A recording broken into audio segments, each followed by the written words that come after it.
பரிசுத்த நாமத்திற்கு மகிமை உண்டாவதாக. இந்த காலவேளையில் உங்கள் அனைவரையும் ஆண்டவராக இயேசு கிறிஸ்துவின் இன்ப நாமத்தில் அன்போடு வாழ்த்தி வரவேற்கிறேன். விண்துளிகள் வாயிலாக இந்த நாளில் சந்திப்பதில் மிகுந்த மகிழ்ச்சி அடைகிறேன். எபேசியர் 6ஆம் அதிகாரம் 6ஆம் வாக்கியத்திலே வாசிக்கிறோம். வேலைக்காரரே, சரீரத்தின்படி உங்கள் எஜமான்களுக்கும் கீழ்ப்படிந்து மனுஷனுக்கு பிரியமாயிருக்க இவர்களை பார்வைக்கு ஊழியம் செய்யாமல் கிறிஸ்துவின் ஊழியக்காராக மனப்பூர்வமாய் தேவனுடைய சித்தத்தின்படி செய்யுங்கள். எதற்காக தேவனை தொழுவோம்? இஸ்ரவேலிய கூட்டம் எபிரெயின் பள்ளத்தாக்கிலே கடந்து சென்றபோது யாக்கோபின் கூடாரங்கள் படிப்படியாக யோசேப்பின் கண்களிலிருந்து மறைந்திருக்கும். யோசேப்பின் வாழ்க்கையில் எதிர்பாராத திருப்பமாக இருந்தது. ஆதிகாமம் 37:17 வாசிக்கிறோம். கண்ணீரை துடைத்து விட்டு என்னவானாலும் தன் தகப்பனின் தேவனை சேவிக்க தீர்மானிப்பார். அடிமையாக வாழ்வது தேவ சித்தம் என்றால் மிக சிறந்த ஒரு அடிமையாக வாழ தீர்மானித்தார்.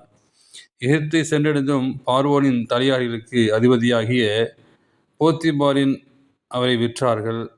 அவர்களுடைய அடிமைதான். ஆனால் ஆரம்பம் முதலே உண்மை தனக்கு உண்டான எல்லாவற்றுக்கும் விசாரணைக்காரனாக ஆக்கினான். இச்சமயத்தில் எகிப்தின் அரசாங்க செயல்பாடுகளை அவர் நன்றாக அறிந்திருக்கக்கூடும். அரசாங்க உயர் அதிகாரிகள் போத்திபாரின் வீட்டில் கூடினபோது அங்கு நடந்த விவரங்கள் அவர் உன்னிப்பாக கவனித்திருப்பார். அவர் எகிப்தின் பிரதம மந்திரிக்கு ஆக்குவதற்கு அறியாமலே தேவன் அவரை ஆயத்தப்படுத்தி வந்தார்.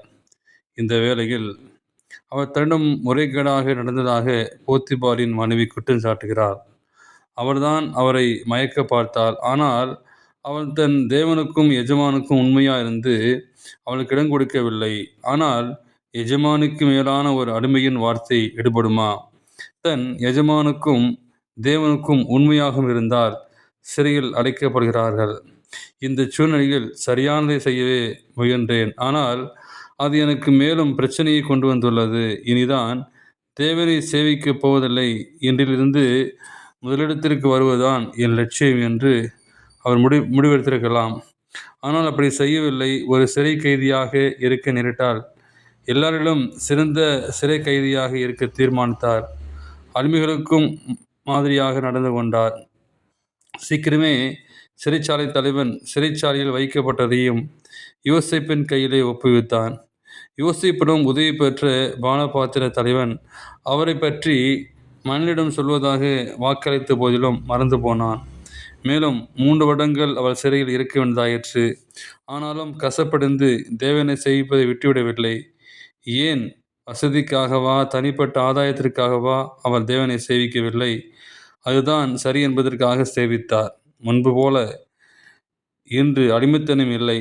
ஆனாலும் ஏதோ விதத்தில் நாமும் தம் எஜமானுக்கு பதில் சொல்ல வேண்டியிருக்கிறது. எனவே சரியானது என்பதற்காக வேண்டிய கடமை என்றும் உள்ளது. எனவே தேவனை நாம் தொழுகை செய்வோம். தேவன் உங்களை ஆசீர்வதிப்பாராக. ஆமேன்.